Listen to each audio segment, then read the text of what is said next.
respectable teachers, and my lovely fellow friends.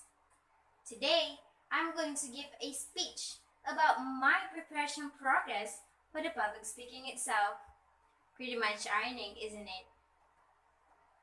Let me start this off with the fact that up to 75% of the population have a fear of public speaking. You heard that right. Let me repeat that. Up to 75% of the population have a fear of public speaking, which is a very common phobia, and it is known as speakophobia. Just kidding, I just made it one up. It's actually called glossophobia, which means fear of the tongue. Now, I'm pretty sure some of you, if not all, are probably thinking, yes, I'm one of the 75%. I mean, of course, with the war pandemic and being caged in your houses for months now isn't helping either. But if you are thinking that, then welcome to the club. Because I myself, surprisingly, wasn't very fond of public speaking either. I would do my best to avoid any form of public speaking. And guess what? I still do, but apparently I failed this time. Or the truth is, I accepted the challenge. You are already probably asking, why am I here then? Good question. So now I'm going to tell you because that's what we're here for anyway. The first thing that I did when I realized that I had to speak publicly was to panic. I was caught off guard when my teacher slid into my DMs and said, "Are you interested to take part in public speaking?" I am not even lying when I tell you that I freaked out after I saw that text. So I tried to respectfully decline the offer with my honest reason. But on second thought, it wouldn't hurt to give it a try, right? So I willingly accepted the offer and here I am. You know, sometimes you have to be brave and face your fears. By that, you will have much more experience on things you would even thought you would ever do. And sometimes, your greatest fear could turn into your greatest pleasure. I've witnessed a person with a fear of spiders. She would cry at the sight of spiders with the 7 nails. But now, you could see tarantulas in every corner of the room, and she will let them sleep on her face. Now I'm the one who's scared instead. But the point is, you can overcome your fear. You wouldn't know until you actually try it, right? So that's what I'm doing right now.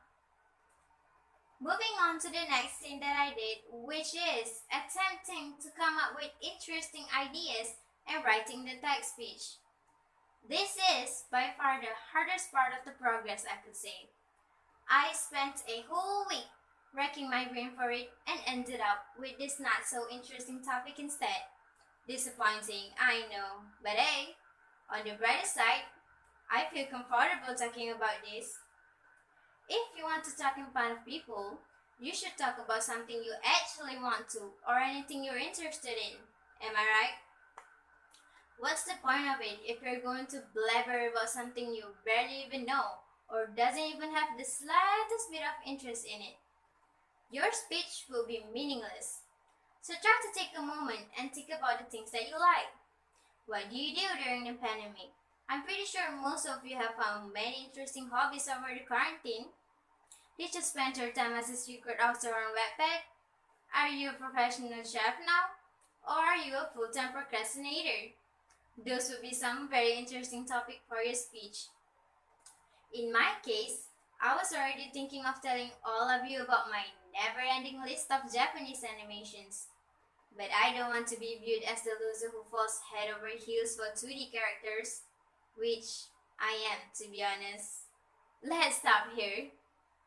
And last but not least, the last thing that I did was obviously rehearsing this whole thing I am saying word by word. Let me just say that when it comes to speaking, I am definitely a failure. And with this Malay accent tongue, it's not helping either. So I had no choice but to sit in front of the mirror and talk to my reflection.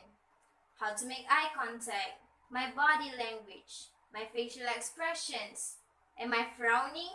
Did I put on a good smile? Where did my hands go? And things like that. It was rather an interesting experience for me. My family almost thought I had finally lost my mind from being cooped up in the house for too long. But that's not the case here. I am still completely sane. I mean, if you want to overcome your fear of public speaking, you should be prepared and get yourself organized ahead of time. If practicing in front of the mirror works for you, then go for it. If it doesn't, then you can ask your dear useful siblings to listen to your speech. Whether they're actually listening or not, it doesn't matter. At least the presence is there. Or if siblings are an option for you, since you are the only child in the house, then you can make your parents listen to you instead. They wouldn't mind giving some time to listen to you. In conclusion, public speaking isn't that bad at all, and it seems like I managed to finish this speech till the very end. And the progress is a very interesting experience for me. That is all I could say for today. I hope all of you had a great time listening to me. I'm going to drop off a little reminder to stay safe. Cases are increasing, and don't even dare to even take one step out of your homes. Take good care of yourselves and be happy. This has been my public speaking video submission. Thank you.